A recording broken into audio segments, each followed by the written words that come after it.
आणि आता एक महत्त्वाची बातमी ती म्हणजे प्रार्थना स्थळावर लावण्यात आलेल्या भोंग्यांबद्दल मुंबई हायकोर्टानं महत्त्वाचा निकाल दिलाय। कुर्ला आणि चुनाभट्टीमध्ये मशिदीमधल्या भोंग्यांवरून सतत ध्वनी प्रदूषण सुरू असतं, त्यामुळे त्रास होत असल्यानं तिथल्या रहिवाशांनी कोर्टात धाव घेतली होती। त्यावर सुनावणी दरम्यान कोर्टानं कठोर आदेश दिलेत।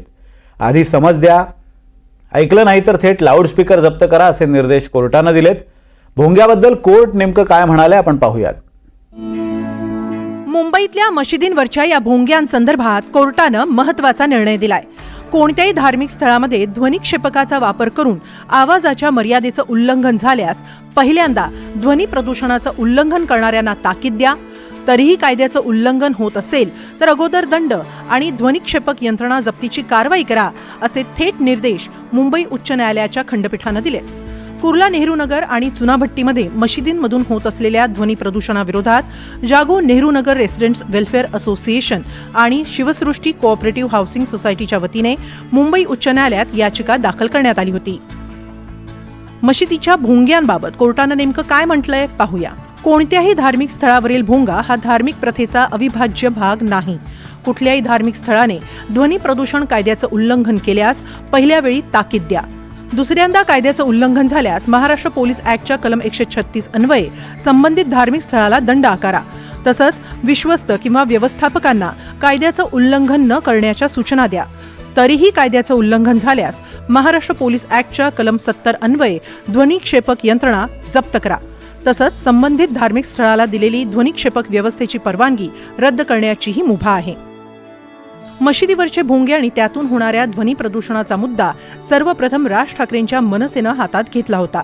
मनसेनं आक्रमक होत भोंग्यांविरोधात आंदोलनही केली होती। मला वाटतं आम्ही थोडं काळाच्या पुढे गेलो आणि या सगळ्या गोष्टी, हे सगळे मुद्दे हातात घेतले। त्यावेळेला ज्या पद्धतीची साथ इतर पक्षांकडून मिळायला पाहिजे होती ती मिळाली नाही।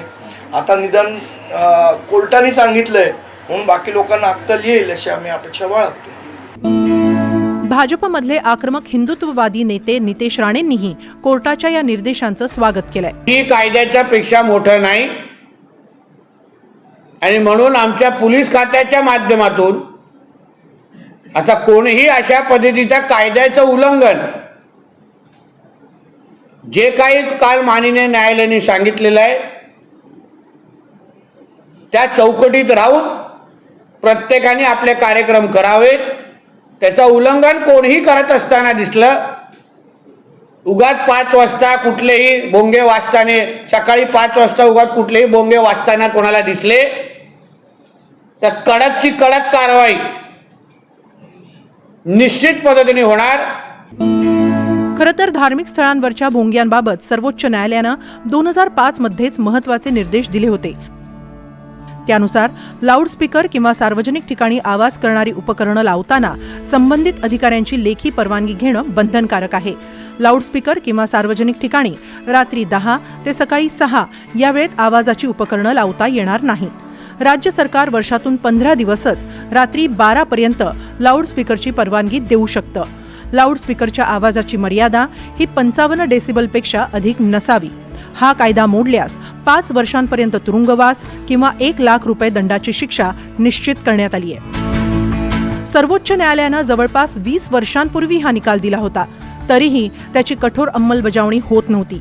आता या मुद्द्यावर मुंबई हायकोर्टानं पुन्हा कान टोचलेत। यापुढे तरी ध्वनी प्रदूषण करणाऱ्या धार्मिक स्थळांवर कारवाई होईल अशी अपेक्षा आहे। Bureau report, NDTV Marathi, Mumbai.